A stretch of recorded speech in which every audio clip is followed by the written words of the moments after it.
let's take a look at the one here. What do you want me to know about this before jumping in? Is this site? This is a franchise, so it's a local tutoring operation that services about a 200,000 person area, and that's pretty much it. This is in-home tutoring, tutors that are sent to clients for subjects that they're having trouble with, or preparing for tests, or to learn how to study and work more efficiently. okay? So here's my first comment. I find the readability of this website to be hard. So what I'm not commenting on right now is anything that it actually says, none of the text, none of the content. I'm simply commenting on the readability. I find it difficult to read. The reason I find it difficult to read is a couple of things. Number one, this corkboard, I don't really have a problem with the corkboard per se, although the pattern of it, particularly, can you see my cursor on the screen? Yep. In this area right here and in this area right over here, it has, like, it almost looks like one of those optical illusion posters. It's got some funky looking patterns. That's not really a concern. The bigger concern is that the corkboard has this massive wooden looking border around it, and it's just visually distracting me from what I'm supposed to be looking at, which is the words. Now, the words themselves, you've got a headline with the green background, then a subheadline that's black on white, and then you've got these blue bullet points. And I find this to all be tremendously crammed together.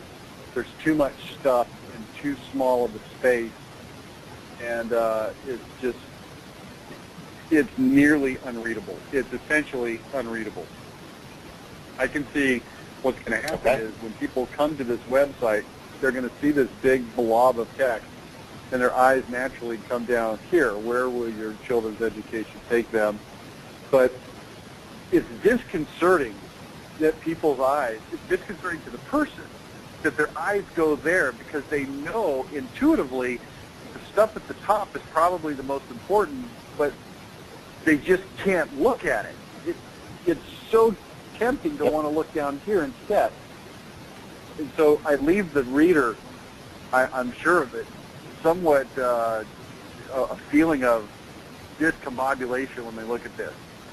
So then they probably force themselves to go back up here, you know, and I think that this white font on this light green background is difficult to read. It's got a shadow on it. It's just not that easy to read. There's multiple readability issues that are making this difficult. Let me give you one more that's important. So everything I just said, but then these blue bullet points, they're way too big. Yep. They should be visually submissive to the headline, which the subheadline should be visually submissive to the headline, and the bullet point should be visually submissive again to the subheadline. And you've actually got it sort of backwards. You've got these bigger fonted bullet points that are all crammed together also, same problem as before. And then I've got a subheadline that's more visually dominant than the green one. So it's just all kinds of messed up from that standpoint. Now, again, none of that has anything to do with what it actually says. I haven't made a single comment about that. Now, I will say this, as I was looking at this, I find this to be much more visually pleasing to me. I'm trying to make it bigger on the screen. Okay, now who knows what you might put on this lorem ipsum dolor fit. But clearly it's visually dominant. Clearly it's laid out so that there's a main headline and then some text with a clear button of what I need to do to learn more about that. There's clearly dominant headline below that, and you know, what can you expect? You see that these bullet points from a formatting standpoint have the right amount of dominance or submission. Over here on the side, I see that there's a header here that tells me some choices here. I mean, it's very clean, very clean. Yes. And I look at this, and my biggest complaint is it's just not very clean. So now, if you like, I will make comments about the actual content, that, or unless you've got some questions or comments about what I've just said. Well, I guess the question is how we, before we get into the wording, how would you fix it? Obviously, there's font sizing issues. What would you do, for example, with the main headline? I just get rid of the corkboard. Okay. The corkboard, I kind of get it. It's a classroom. There's a corkboard. I think it's not particularly clever. Not that people are looking at it going, I hate it. Here's what I'm trying to say. It's not really helping. And given the way that it looks with this big border, I would just get rid of it probably and make it a more typical color and lack of gradient kind of a background. If you did that, then immediately look how much more room you've got at the top. That's going to open up from, you know, let's say that there was a border of maybe an eighth or something like that of an inch under this green area. Then that gives you all this extra area where you can bring this headline a little bit bigger, maybe a little bit wider, and you can space this out. You've got no white space at all. And white space is a phrase. It doesn't mean literally it has to be white, but white space just means the empty space around the words. So I want to see them just brought out and easier to read. The challenge to parents who believe the best tutoring is expensive and comes from a big name company. I want that to just pop off there. I want it to be the first thing people see. I want it to be just clearly evident at a glance. Why tutoring from Club Z is Santa Clara superior to anything else? And then these bullet points. I mean, if these bullet points only just look like this, you know, boom, you're there. Right. Yep. So you gotta just space this out. Make sure that you've got dominant and submission and further submission visually, so that people know what to look at first, second, and third. You know, the other thing that's kind of odd about this is I look at this part down here, and I'm really confused. Why is this paper gray and dirty and smudged? Now, the reader isn't going to actually verbalize those questions, but they're going to be kind of lingering in their background. And I think that the feel that people are going to get from looking at the website is, wow, it's just, there's something about it that I don't like. I think that's the feeling people are going to get. Okay. To be almost like when you, let's say that you went and were shopping for cars. First of all, this has more of a used car feel than a new car feel. And that's okay. There can still be nice-looking used cars, but this sort of has a used car feel, not a new car feel. And when I get into this used car, it's kind of got some smudges on the seat, and you know, it's just something about it just doesn't feel new and clean. That's kind of the feeling I'm getting here. That doesn't mean I hate this car and that it's not a good value, and there's no way I'll buy it. But gosh, we can get rid of those things. So let's do it.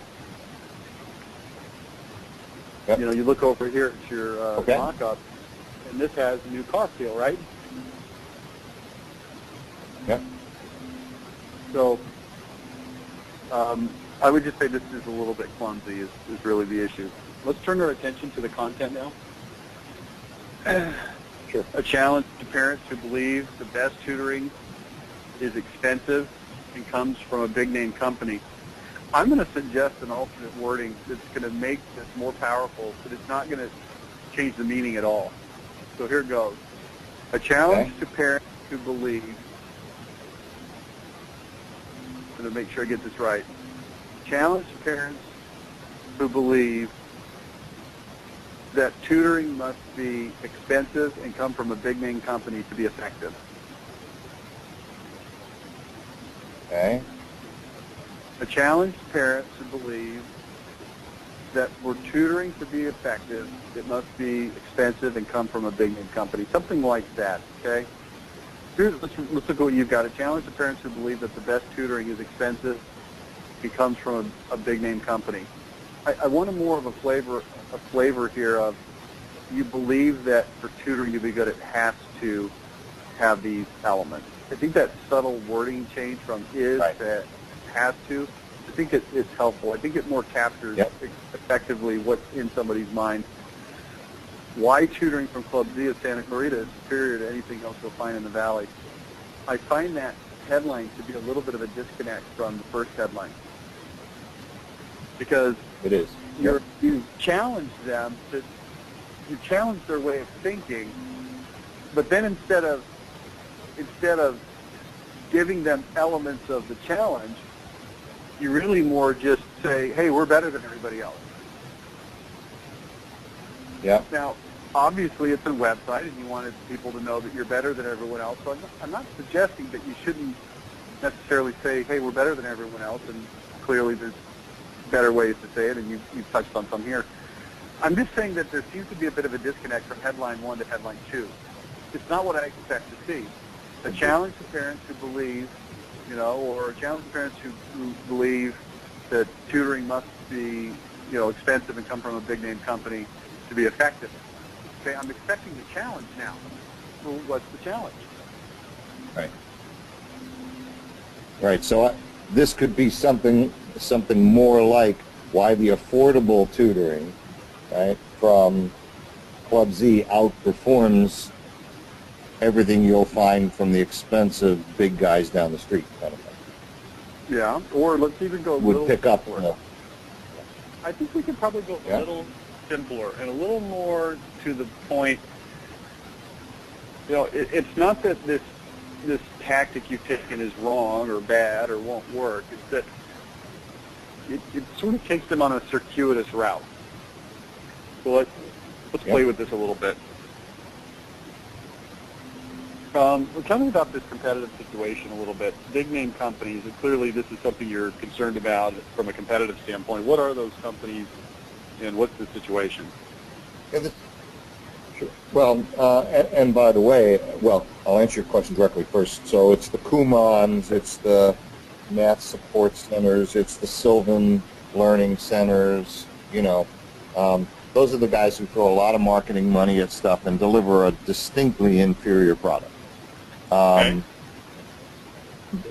Because they use relatively untrained people, you don't get the consistency of the tutor, they don't have transparency, they don't help you with your work, you have to go through their own curriculum, so the students actually end up doing twice the work, and it doesn't help them nearly as much in school, etc.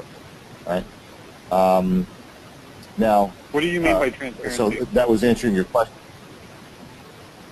So at the end of it, if I come and tutor your son, right, and let's say your wife is the person who's home, at the end of that session, I'm going to spend 5 minutes with your wife and your son, explaining what we went through, what the challenges are, what they need to do between sessions, and involve the parent.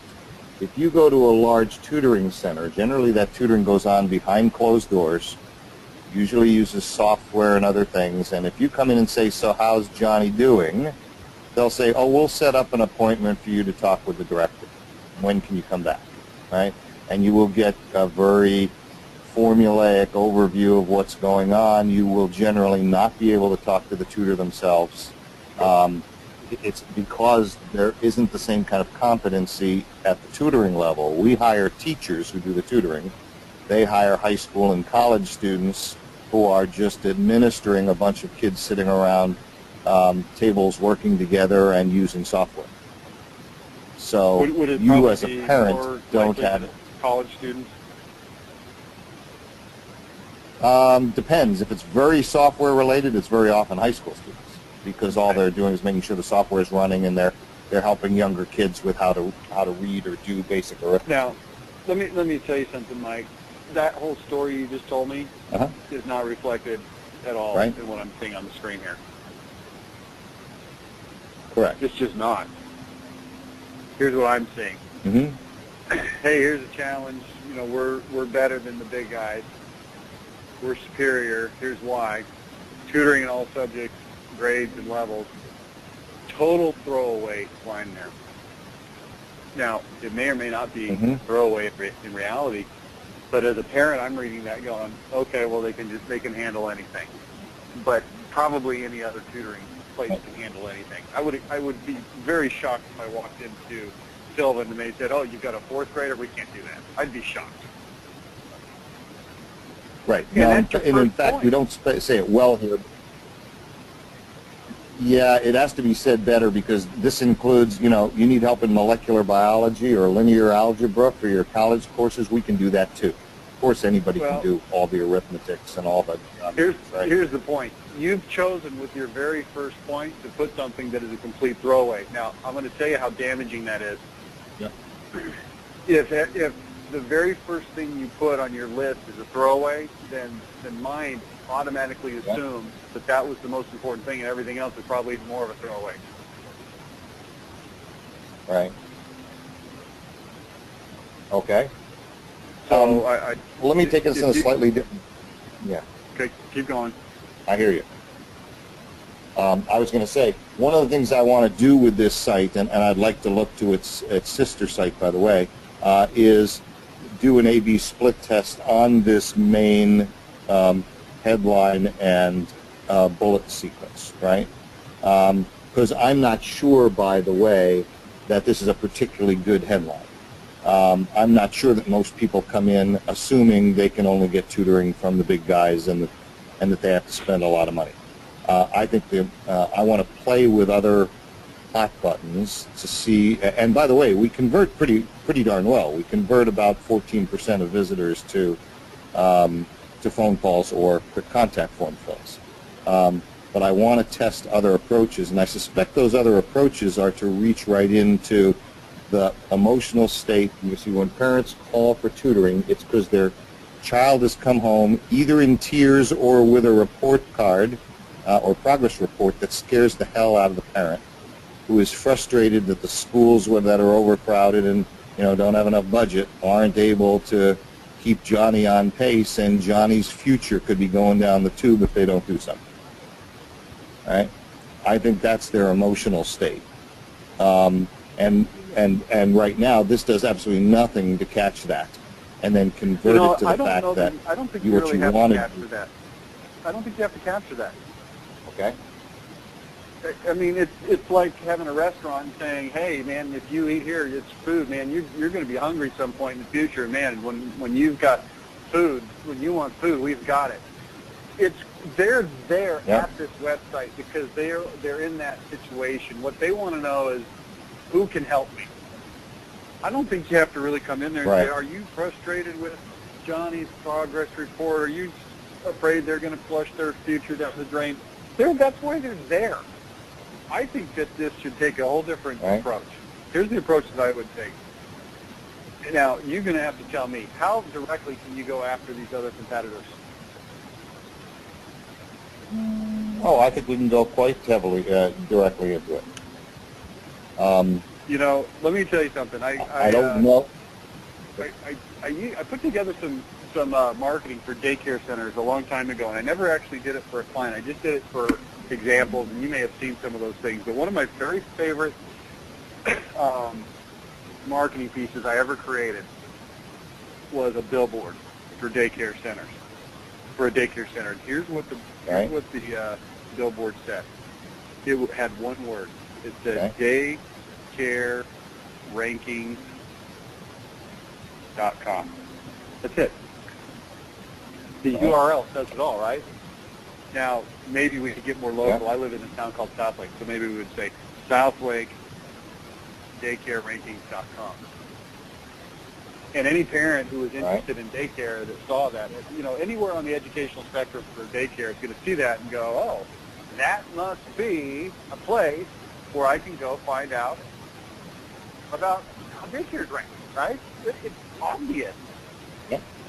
Now, here's what you want to do. You want to take the approach of, hey, here's what you need to look for in a tutoring, what do you call this, company.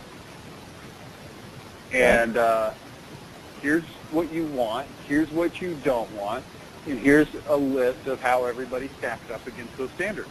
That's really what this should be. Okay. That's really how it should be. Now, I've made a few notes here. Here's what you want. And here's what we could do. We could create a headline that says something like, I don't know if this is right or not. Let's just type it up here. What the heck?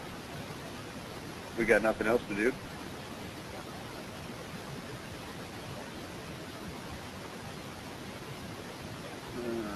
Just a second. Let me get a document on the screen that we can play around with.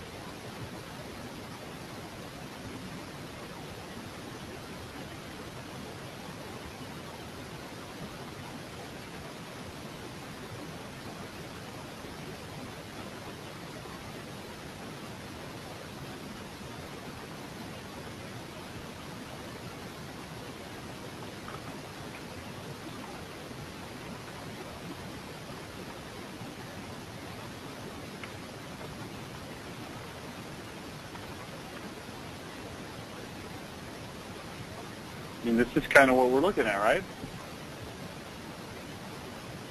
Yeah.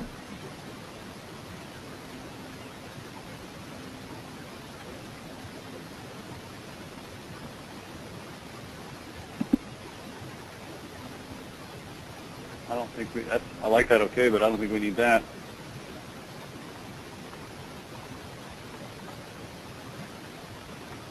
Okay, I got to think of a word here.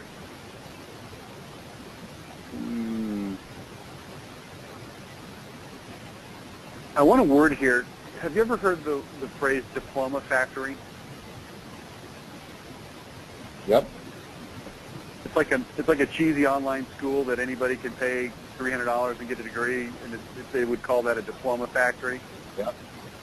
I want the equivalent word for tutoring that just cranks kids through there, because that's kind of what you described as your competitors, right? Yeah, we could call it something like a homework help factory or something, yeah? I'm going to put diploma factory. Yep. Yep. Knowing full well that that's not even the right industry. Yep. But I want. Here's what I love about diploma factory. It's immediately negative connotation, right? Yep.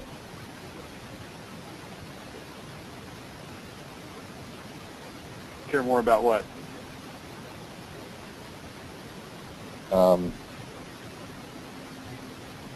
Money, right? Or cranking you through, right?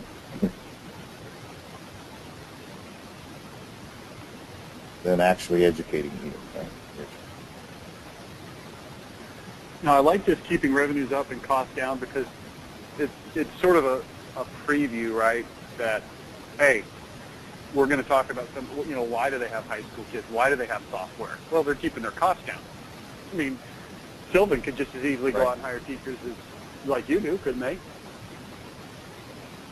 Sure. It's not like they have a shield around them that keeps teachers out of there. No, they do it because it's cheaper. Right. Right. And you drive to them and sit around waiting for your child to be done, so they don't have to, have the inconvenience of doing it where your child will learn the most. That kind of thing. But yes. Yeah.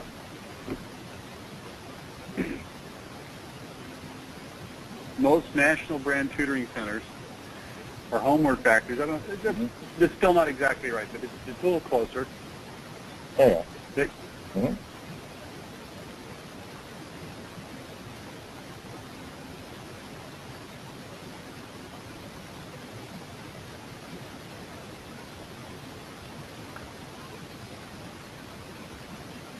So you see where I'm trying to go with this? Yep.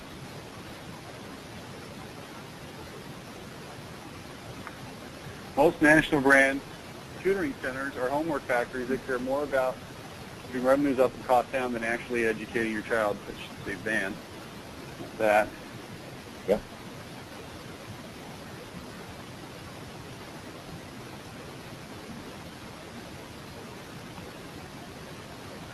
look for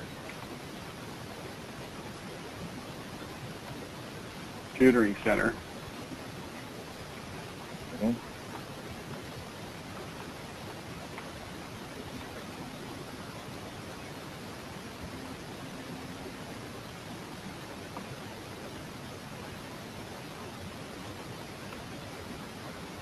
I can't even spell teachers. That's embarrassing.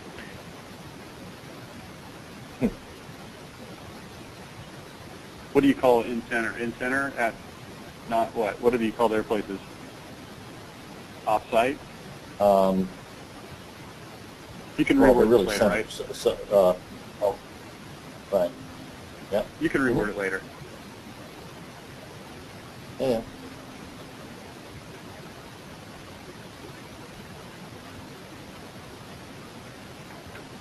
And then we come in here and we talk about how transparency, etc. Next, Yep. real degree teachers, not Interns supervising groups or something. Right? not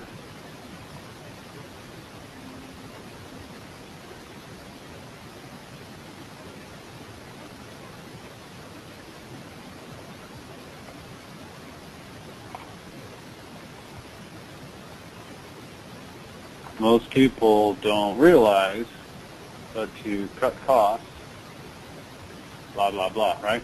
Yep. Next, Yep.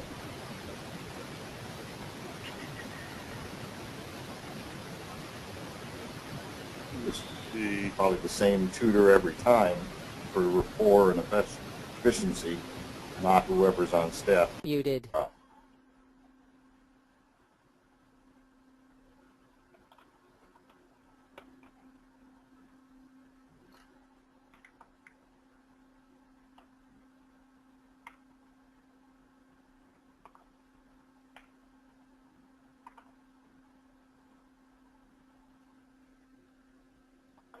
I don't like the way that's worded, but you get the idea, right? Yep. We can reword all this stuff. We don't have time to go through all of this, you know, and then next point, Mm-hmm. next point. Yep. So you kind of get the idea. Yep. How to choose the right tutoring service for your child. Most national brand tutoring centers are homework factories that care more about keeping revenues up and costs down than actually educating your child. What to look. See, and I don't even really need an introductory paragraph that says, you know, blah, blah, blah. We could put one there. Wouldn't hurt anything. What to look for in tutoring center, what to watch out for. Then we could come down here and put, you know, what is your place called? It's Club Z Club in-home Z. tutoring. Yep. Club Z does blah, blah, blah. All of the above, you know, this is a paragraph, right? Yep. That's me doing a paragraph. Compare Club Z to 17 local tutoring centers. That's a link. Mm-hmm. And then what I would do if I was you, I would invest the time and the effort and the energy to creating a report. Now, here's what you've got to do. You've got to decide, okay, what are the major elements that I want to compare? I want to compare cost.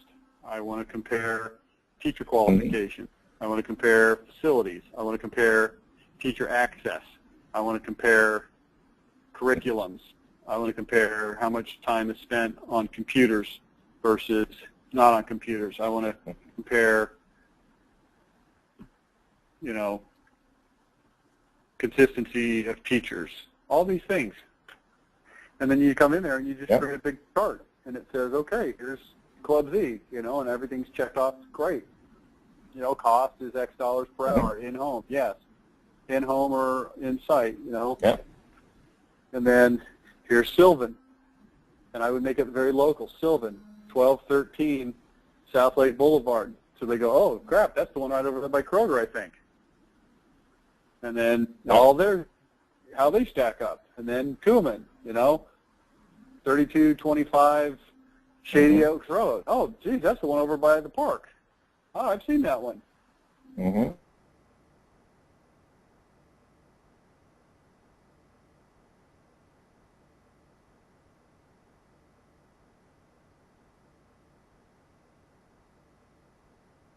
All of them. All of them. Do all of the homework for your prospect and let them come on your website and click it. Oops. We stuck that on here. Muted. Click here to compare Club Z versus 17 local South Lake or Santa Clarita tutoring centers, or 6 Santa Clarita tutoring centers. Or how about this headline? Mm-hmm. You've got 6 choices for tutoring centers in Santa Clarita. Click here to compare all 6. Who in their freaking right mind is going to not click that? If you don't click that, that means that you're either lost and you didn't even mean to be on a tutoring website in the first place, or you're stupid. All right. I think. Yep. Yep. There, that's all I have for you. Just out of curiosity. Okay, one real quickie. It's really about logistics of pulling this kind of stuff together, and it's a solvable problem. You generally have to, especially with these tutoring centers, go through a whole bunch of interviews to get to real numbers, right? Again, they're a transparency problem. If you don't come in with the child and have the conversations, right, you're not going to get to a cost conversation with them. Would you hire someone to go around and do this? How would you go about trying to pull this together? Well, yeah. You can't assemble this by phone. I would take somebody who goes in and poses as, hey, I've got a kid who's, I'd probably get a couple of different situations and I'd go mystery shop them all. So I'd send one person in and say, hey, I've got a 9th grade son, he's struggling in math. You know, whatever something common is that people come in for, okay? And then I would take the next common situation. I would send a different person around to all of them and say, hey, you know, my kid's got this problem. Here's what I'm trying to accomplish. Show me what you can do. Help me understand. Don't ask a lot of leading questions, but do make sure that through the course of the conversation you ask enough questions to get the information you need. Okay. And publish it. Cool. Yes, Think of how course. cool that would be. How many right now. How many tutoring services are there in the Santa Clarita area that you're servicing? Probably 15 to 20. Okay. Probably 15 to 20. Here's the funny thing. You don't even have to do all of them. Because, see, you can do this thing where maybe you do 8 of them or something like that. Or at least start with maybe only 8. And then, see, people are going to assume that if they didn't even make your list, then they must just suck that much worse. Yeah. You see what I'm saying? Sure. Well, what about this one? Oh, cool. They weren't even worth mentioning. Now, eventually, I would make it comprehensive. Right. But you can start with, 3. Jeez. Yeah. So here it is, man. Here's your. Let's make that nice and blue, bold, center, a little bigger. You know, that's a link. That's what I would do. And then just clean up the way it looks. May I ask you one more question? Okay. Rich? Yeah, can you go go ahead. back to the website itself? Upper right, could you just put the website back up?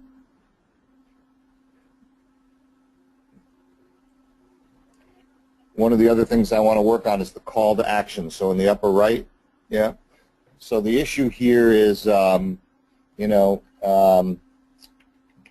to come up with the best wording. This is just like the home window business and everything else, right? A free consultation. We go out there. We spend a lot of time assessing the child and talking with them about their background, et cetera. It's a very valuable session, but it isn't a tutoring session. Consultation sounds like we're asking you to invite us in so we can sell you. Any suggestion on words for that call to action?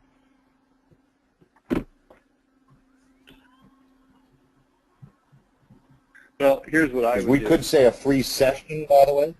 Go ahead, sorry. Yeah, you know, what I would do,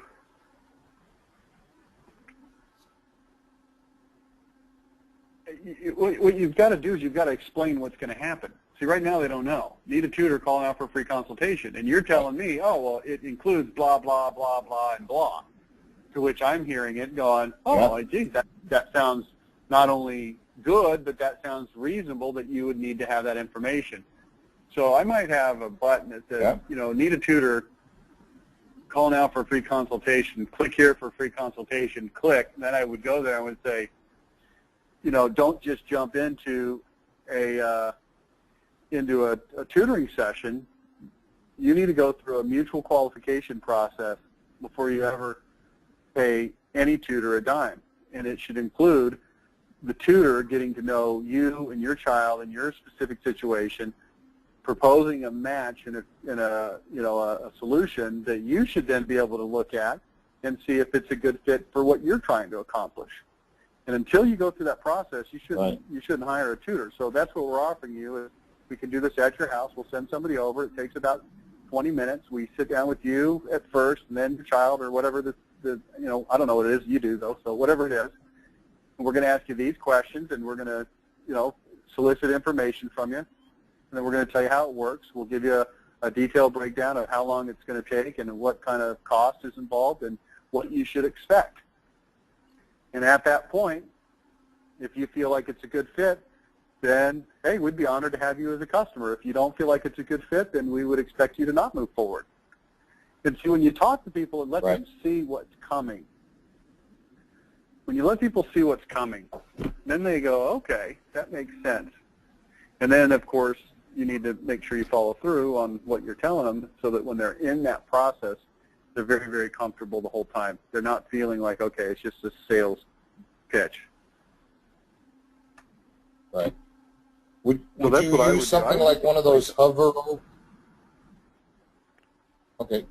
Would you use one of those kind of hover over technology? I'm way less interested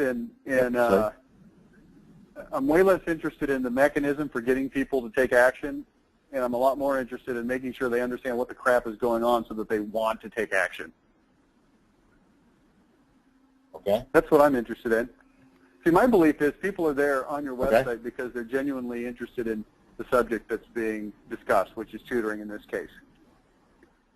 And the reason that people won't call for a free consultation is because they don't feel confident that you are a good solution. That's why.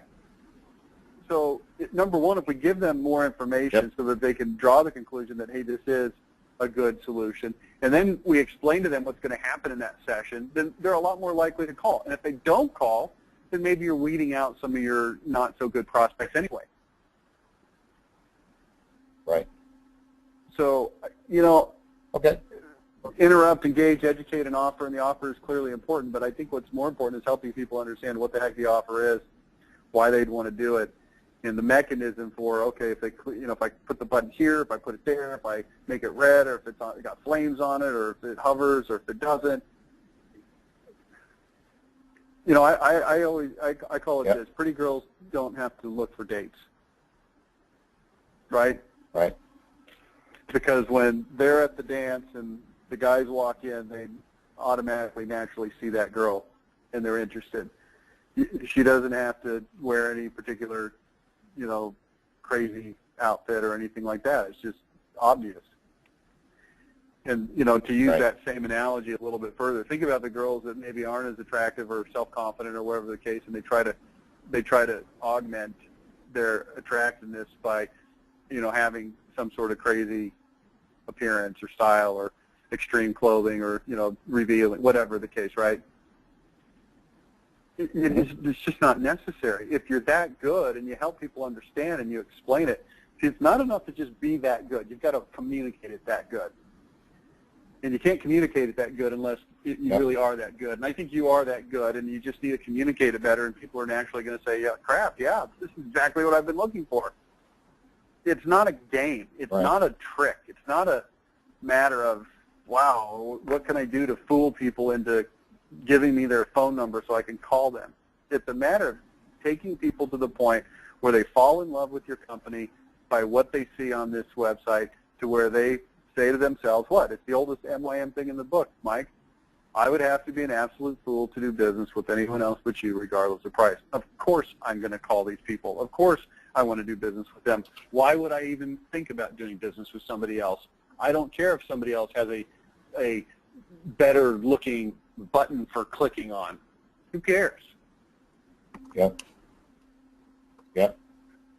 So that's kind of how I feel about that. All right. Thank you.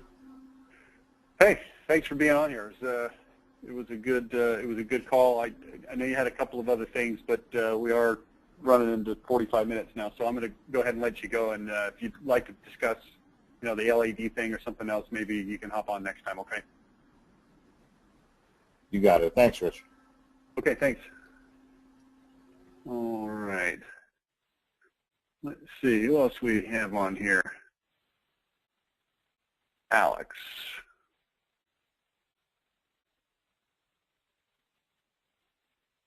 Let me pull this thing up. Let me see if I can find Alex on here. There he is. Alex, are you there? I'm here. Can you hear me? I can hear you just fine. What do you know about that? Wonders will never cease. Wonders will never cease. How you doing today? Oh, I'm just fine. I've had a little trouble logging in on the phone, but here I am, and there you are. So let's get going here. Okay, I put something on the screen. Is this what we're here to talk about? Well, I had two submissions. This is one of them, and the general theme that I hope you'll talk about is naming a company. And what you see here on the screen now is the alternatives that a man who works with me and I came up with. The main thing that we wanted to do was to come up with a company name that had an available URL for the website or domain name. And these alternatives are available as domain names. And I have a real problem describing what we do. We are heating and air conditioning contractors, residential heating and air conditioning contractors, and the trouble that I always have is HVAC, heating, ventilating, and air conditioning, means something to me because I'm in the business. Pardon? Yeah, it means something to you, but nobody else. What does it mean to everybody else? And we're more than really just a plumber. We're more than just an electrician. We're more than just a carpenter. We're more than just, well, I won't say more than, we're sort of part of the remodeling world, except that we sort of do remodeling kinds of things in the course of installing heating and air conditioning equipment. So what the heck can we call ourselves that is not just a whole bunch of words? Heating, ventilating, and air conditioning is too long. Let me ask you this. I want you to think about the business and the services that you provide, and I want you to give me rough numbers. No need to look up spreadsheets or anything like that. Just give me your best guess, because you've been around for a while, so you kind of know this stuff. Here's what I want to know. What is the biggest thing in terms of volume of sales that you sell? Is it heating repair? Is it new heating installation? Is it air conditioning repair? Is it plumbing repair? Is it cabinetry work? What is it? What's the number one thing? It's replacement of existing heating and air conditioning equipment and service. And when I say service, that includes repair. I'm asking you specifically. I want you to break down heating and air conditioning separate from each other. I know that when you go in, oftentimes you'll replace the whole system. I get that. But somebody doesn't call you because they're air conditioner is broken in January, right? Yep. They call you because their heater is broken. And it may turn out that you have to fix the air conditioner along with that or replace it. But I want to know specifically installation It's about versus repair. Our sales are about our sales are about 50-50. 50% I don't want to know sales dollars. Huh? I don't want to know sales dollars. I want to know number of jobs, because obviously an installation job is a lot more dollars than a repair job. But I want to know number of jobs. Number of jobs, replacements are probably 10%. The rest, because I have this theory. Is service and add-ons. I have this theory. Here's my theory. Tell me if you think it's true or not, or at least mostly true. Almost nobody calls you because they want to replace their heater or air conditioner. They call you because their heater or air conditioner is broken. That's not true. Tell me about it. People do call me because they realize that their system is old, and they may have been told by, who knows, somebody else or us that No, I want to know. Who were they told by? They may have been told by me some time ago, and we might have. Why? Because we may have seen their system X years ago, last year, last month, whenever, and told them that they're. Pardon? When it was what? When it was, no, when we may have been just giving it routine service. We have said to them something. I'm not concerned about that guy, and I'll tell you why. And I'm going to keep harping on this. I think that you should really focus heavy on service and repair, because it's going to lead to everything else. If you go in and you do a tune-up, that's going to allow you to tell a guy, hey, look, this thing is shot. You're going to have to either fix it or get a new one, depending on what's appropriate for them. A lot of people are going to. My accountant agrees with you, because my accountant says that service and repair is more profitable than all the other things. Well, and it leads to all the other things, right? Yeah. Here's my point. Very few people without input from an air conditioning company or a heating air conditioning company are going to say, wow, I think I need to get a new heating and air conditioning system. They just don't do that. What they do is they go, this thing isn't working very well anymore. Hey, this isn't heating my house as well as it used to. Or, hey, I tried to turn it on and the dumb thing didn't come on. It's broken. They may know that it's old. They may know that it has issues. But most people are thinking, when it's having a problem, I need to fix it. I'm not suggesting that nobody ever thought of replacing it. And if the guy had you out to either do a repair or do a tune-up, and you told him, hey, this is on its last leg, then he's got replaced in his brain. But you put it there. I agree with you. Not only that, so you're a homeowner. You're a homeowner, so you should know. Yeah, I'm also heavily entrenched in the air conditioning and heating business, so I've been through this whole scenario 1,000 times. So here's what I'm wondering. I'm wondering if it would be, because the original question was, what do you name your company, right? Yeah. And what I'm trying to do, the whole discussion that I'm having is, well, what is the service that you provide? What is it that people call you for? And I'm simply trying to back you into a corner. And if you don't want to be there, fight and come out of it, because I'm always open to the possibility that I'm wrong. But I don't think I am, but I'm open to it, that people call you because they got broken crap that they want fixed, not because they want you to come put a new air conditioner in. I mean, I'm assuming that most people are pretty downright upset when they find out that it's going to cost X thousands of dollars to get a new system, when they were hoping you could come fix it for a couple hundred, right? They're not mad at you. They're just upset in general. Yeah. There is a company in Denver that uses a name, this may not be exactly it, but Mr. Fix-It. And they are in the heating, air conditioning, plumbing business.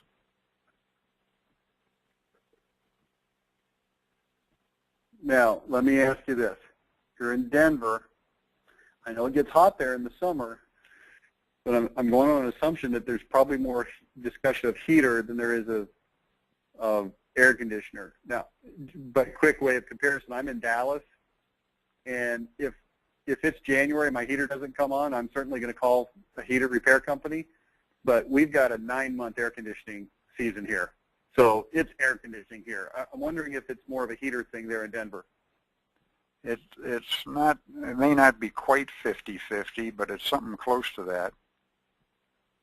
Or both, this time of year, you can get along with neither heating or air conditioning, and the same thing is true in the spring. So maybe it's slightly more heating than it is cooling, but it'd be hard to differentiate.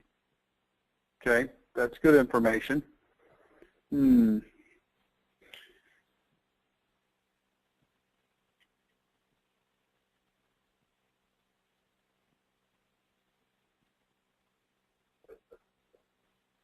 Just thinking here for a second.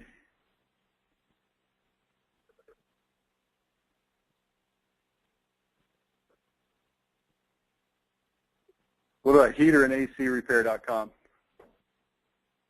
I don't think your web address necessarily has to be exactly the same as your company name.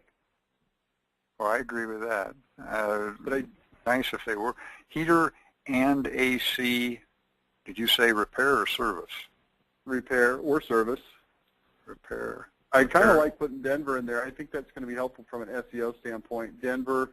Well, Ben Lane is pretty emphatic about saying that we should have the geographic designation in it, which I think it helps. Definitely helps. I think it helps.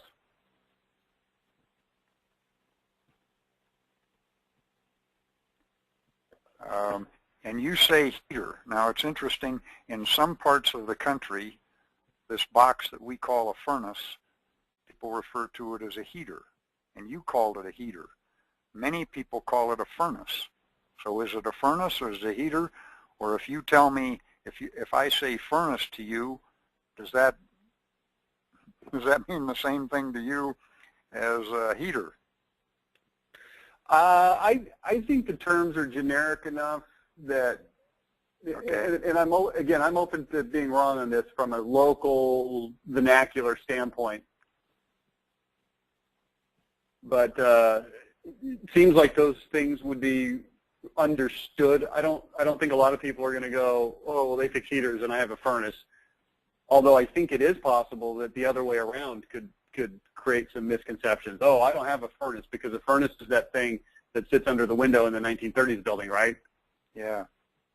Well, now what you're getting into here is we agree that the domain name doesn't need to be the same as the company name.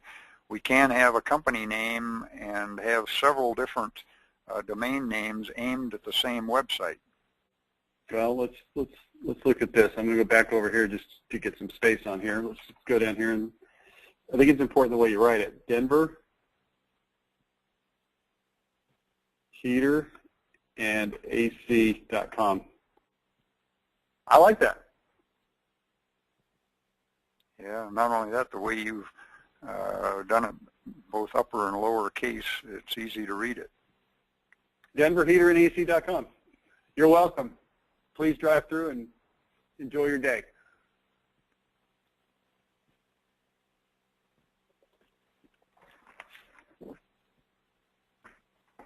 You could even get a little crazier, right?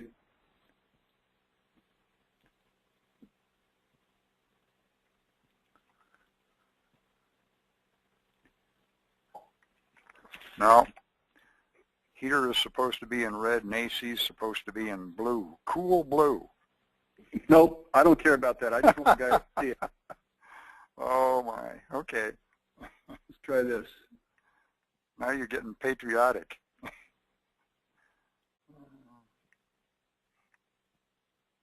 Okay, make heater and AC jump out at you. All right. That's my main point. I'm not so concerned. I'm not so concerned about that as I am just making sure they see the word heater and AC. In fact, I don't like it like this as much as I like it like we had it. Whoops, I went too far back.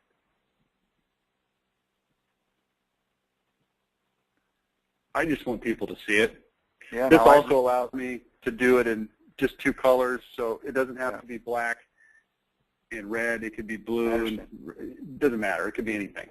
And I'd register the domain name that would be denverfurnaceandac.com as well.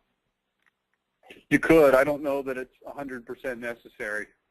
Well, it may not be, but I don't know how the search engines treat it either. Somebody might search on heater, somebody might search on furnace. I don't know. Well, it really doesn't matter, because here's why. What we're trying to do is we're going to take this domain name, we're going to put it on your business, we're going to put it on your trucks and everything else and all your advertising. We're also going to make it the name of your company, ostensibly. That was the discussion, right? Yes. Now, I'm not saying that you're going on the radio, but just indulge me for a second. Let's say that you were on the radio, and this could just as easily be the newspaper, but we're just going to pretend like it's radio for a minute. Go to denverheaterandac.com, denverheaterandac.com, and after 37,000 times, over 5 years of them hearing denverheaterandac.com, that's ingrained, right? Or if they see it in the paper, if they see it in their mailbox, whatever, it doesn't matter.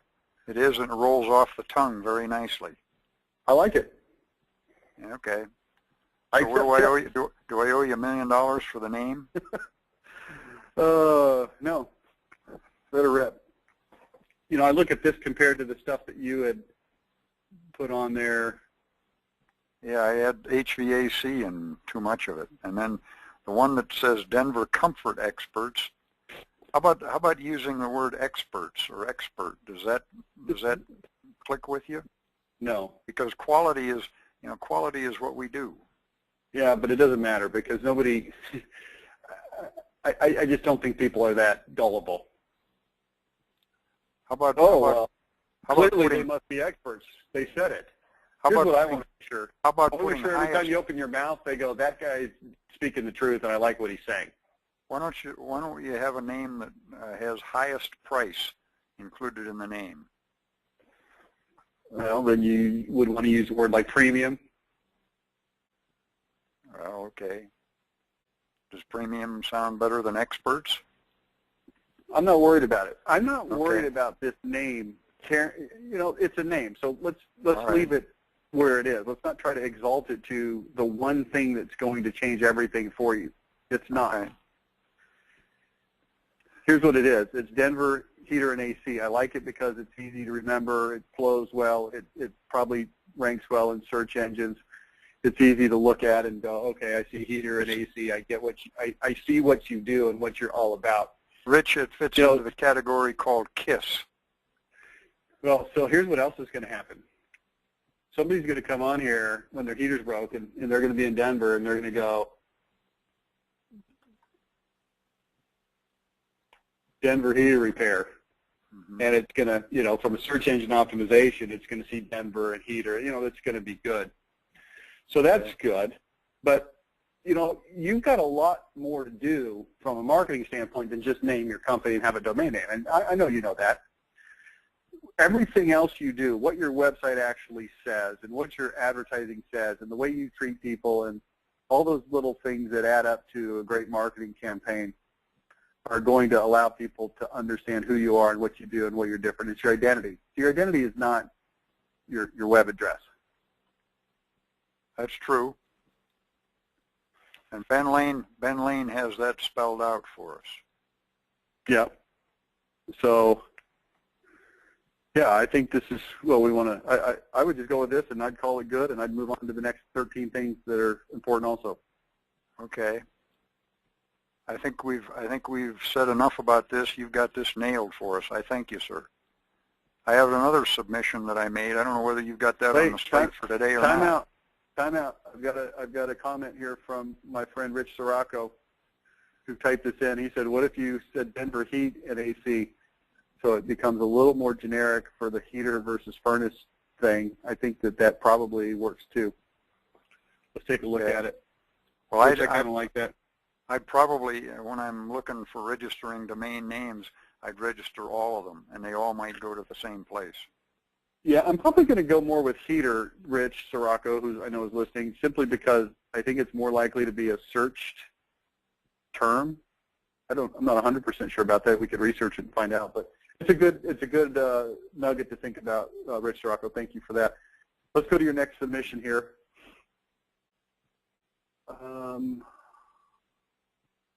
The next submission is, why do people buy or replace appliances? Is that what you're looking at? Oh, okay. I sent this along with my submission, but the question is, why, this is more of a market research thing, why do homeowners replace the appliances in their home?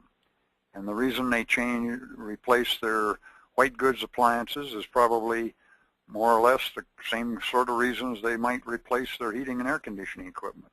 Or why, what all of us in the heating and air conditioning world would like to know is, why do people replace the things that they can see and touch,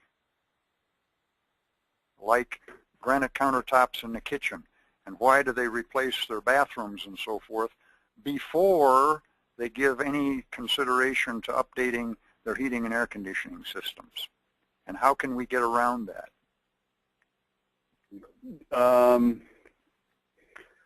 Okay, so You got it. okay, how do you get around that? Put it in the living room, I know. Well, no. Here's the thing. Now you're getting into this area of trying to change ingrained behavior, which is really, really, really expensive to do from a marketing standpoint. But that's what Rich Harshaw does with magic. No, what Rich Harshaw does is he understands human nature and he works with it, not against it. Okay, touche. So what I would like to look at is I would look at your total advertising budget and message and methodology. And if you go out to the marketplace and say, hey, you see your countertops all the time and you change those, why not change your air conditioner? Or, did you realize that your air conditioner is a machine and it's got moving parts and it's the most mechanical object in your entire house, but it sits there gathering dust and getting old and wearing out and you never do anything? How can we compare it? How can we compare it to an automobile? Yeah, well, you can, makes but sense. here's what you've got to do, though. You've got to understand that you cannot convince somebody, hey, you should replace your heater just like you replace your automobile every 7 years. Your best bet, and what I would encourage you to do, is to focus on the tune-up, okay? Because what you really want, you don't want somebody calling you on, hey, you're right, I'd like to replace my heating and air conditioning system, please. Can you come out and do it? There will be a check for $9,000 waiting. I think that would be a nice fantasy, but it's not really what you want. What you really want is somebody calling you going, gosh, I didn't really think about the fact that my HVAC system or heater, or whatever you want to call it, furnace, needs to be looked at just like the car on a periodic basis. Why don't you come over and take a look, because I'm not sure it's running at full efficiency. That's all you want. You want somebody that gives you permission to come and look at their system so that you can make any repairs, and when the time is right, you can replace it. That's what you want. Yep. Not only do I want that, I want them to pay me to do that. Well, that's why you have them pay for the tune-up. I mean, we already went over that last month, and you, I think, got a good handle on that. My point is this. You don't really want to convince people that, hey, your heating system needs to be replaced. You want to convince them that, it needs to be looked at, and we can come look at it for a very modest fee. Agreed. Then you can compare it to an automobile. Cars need to be tuned up, right? Okay. Let me look for something. I'm sure I've written that ad. I'd be shocked if I had not written that ad.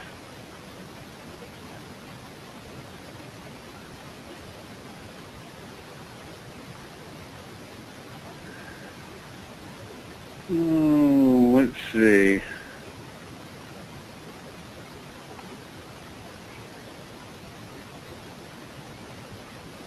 Just give me a second here while I look through this.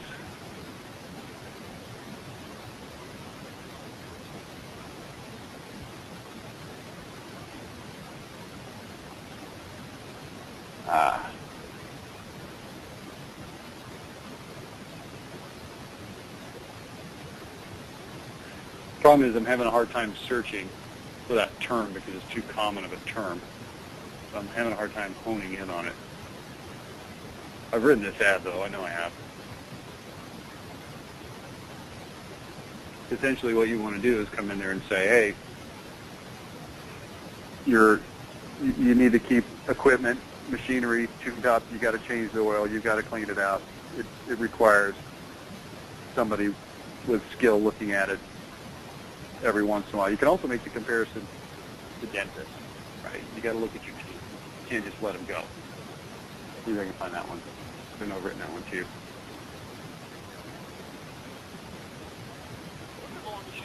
Without getting a checkup. Everybody knows you should go to the dentist at least once a year for a checkup. They clean your teeth and try to catch small problems before they become big, painful, and expensive. Just like your teeth, your heating system needs to be tuned up at least once a year also. It needs to be cleaned up, fine-tuned, and inspected for minor problems. They can be fixed before they become big, painful, and expensive. Call Horizon Services right now. We'll give you 2 of our premium 21-point persistent. Okay, do you hear that? I can hear that. Yeah, that's what I'm talking about. I get a toothache just listening to it. Yeah. No, you're not in Philadelphia.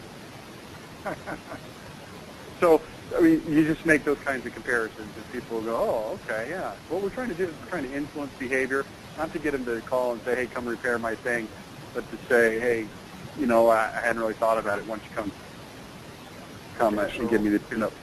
Basically, what we're saying is we got to plant the seed.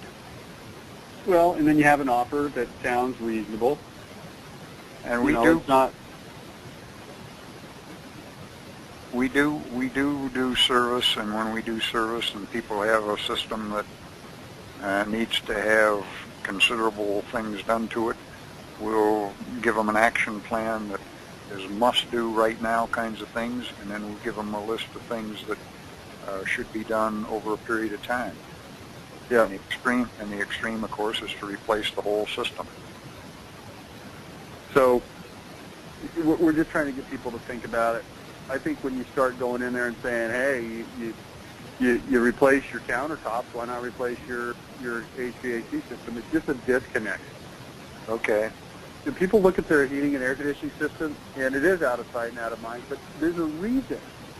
It's not because it's in the attic or whatever. It's because it doesn't have to be replaced very often. I've been in my home now 10 and a half years. 10 and a half years. Yeah. You know how many times my air conditioners, again, we're in Texas, you know how many times my air conditioners have problems that require calling a service technician over? A couple. Yeah. A couple. Are you one of those people that waits until it breaks, or you take the attitude if it ain't broke, don't fix it? Well, regardless of what I am, and you know, I know enough about AC and stuff. I have guys come and tune them and all that kind of stuff because I'm involved in the industry. I understand it, but and a lot of people do, but a lot of people don't. Here's the biggest point. The biggest point is when you hear me say my home is 10 and a half years old, your immediate thought is, oh, those suckers are going to go out any year now, right? No. My immediate thought is, I hope he's maintaining them. Well, regardless if I maintain them or not, the lifespan of an air conditioner unit is about how many years? Depends on where you are in the country. About how many years? Anything from 2 years to 50 years. What's typical for an air conditioning system in Texas, you think? In Texas, on the down near Houston, it may be, I don't know, 3 or 4 years. Up where you are, maybe, I don't know, 10 years or so. Where I am, it's probably put it this way. 20. Let's put it this way: when it's 10 and a half years old, there's a decent chance that I've got 4 of them in my house. So one of them's going out any minute now, right? If not any minute, any day. Not any day, any week. And because you have 4 of them, if one of them goes kaput, you're not out of business. You just have one fewer system that's working. So here's my point, though, and I haven't got to it, but I'm going to make it right now. As an air conditioner guy, you tend to think in terms of, oh, it's old, so therefore it's pretty likely to go out at some point in the reasonably near future, or some thought in that general direction. But the homeowner thinks about it differently, which is, oh, well, it's not gone out, so apparently it just keeps lasting. That's how they think. Yeah. Well, if it ain't broke, don't fix it. It's just going to keep working.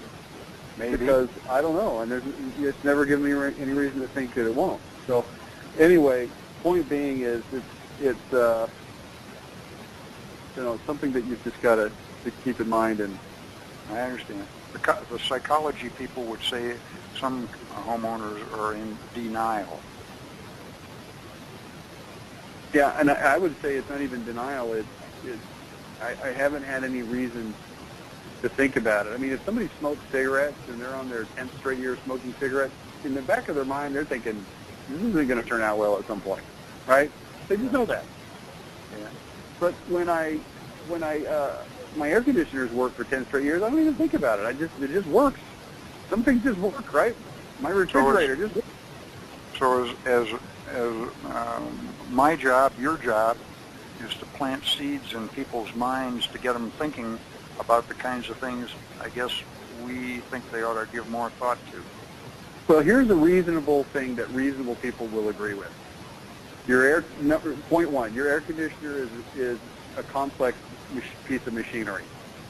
The average reasonable person is going to hear that and go, yeah, that's probably true. I mean, I couldn't tell you what it is. I barely even know what it looks like, but that's probably true. And then they say, so what?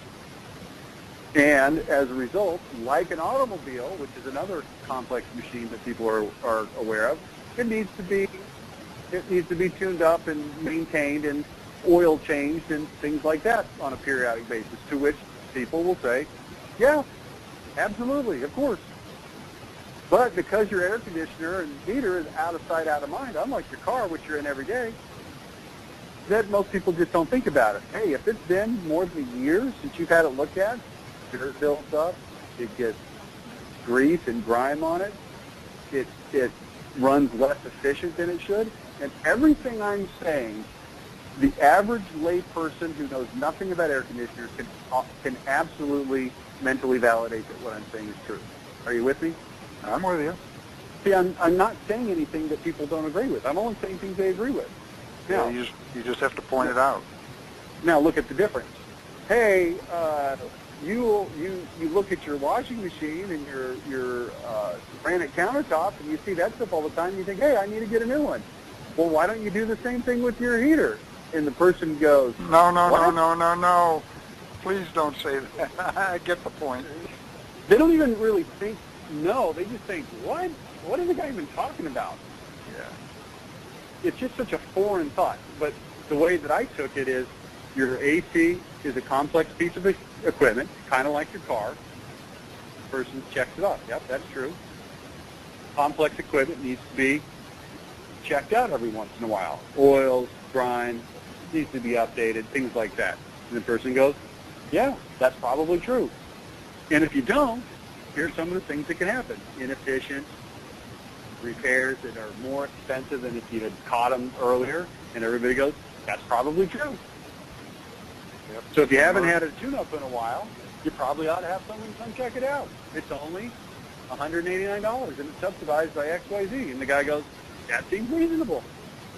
Okay, I'll call. I haven't asked the guy to believe anything that sounds unreasonable or to do anything that sounds unreasonable. I've only, remember what I said earlier? Rich Harshaw does what? He looks at human nature and goes with it, not against it. Well, that's true. And Rich Harshaw is a good communicator. Why don't you just take the phone calls I get? Yeah, I guess so. This principle comes from the Bible. Okay. It does. It comes from the Sermon on the Mount. It's what I call the Jesus principle. Now, that's a broad thing to say because there's a lot of things that could be classified under the Jesus principle, but here's what it is. He says, when you come across the path of your enemy, what should you do? Do you remember what he says? Not specifically, no. He says, agree with them. Okay. Agree with your enemy. Now, you might kind of look at that and go, wait a second, Jesus is supposed to be, Jesus. It kind of sounds a little bit like he's telling me to lie to him. Because I don't agree with my enemies. So why would Jesus be telling me to do something that I don't really want to do? That I don't really believe? I don't really agree with them. And I think it's because Jesus understands that if I do anything but agree with my enemy, I'm going to immediately have a conflict, and nothing productive is going to happen. If I see my enemy, I go, hey, jerk face, you know, it's a war about to happen. But if I see my enemy and go, hey, how you doing? And, you know, and I agree, then I can find common ground, and then I can turn my enemy to walk with me instead of battle against me. You have to and that's all we're trying to do here. You have to look at the other point of view. Why don't you go to Iraq? They could use your help. This is all I'm trying to do. I'm trying to look at the way things are, and I'm trying to work them to my advantage, not in a manipulative way, because this is really, truly a benefit to the customer, right? They really do need a tune-up. It really is a beneficial thing for them. I just want to help them understand it, and then they go, okay, this makes sense. I believe that it's equipment. I believe it's like a car. I believe that it needs to be checked up, and mine hasn't been checked up now that you mention it, and that, wow, that's a reasonable offer. That doesn't sound too bad. So, yeah, I'll have you do it. Come on over. Okay. Go for it. That's it. That's all I got time for. I got to get on to my next thing here. You probably do too. Thank you very much, Professor. Thanks, Alex. We'll talk to you next time. See you. Bye. All right. That wraps us up for the day, and appreciate everybody who's been with us, and we will talk to you next time. See you. Bye now.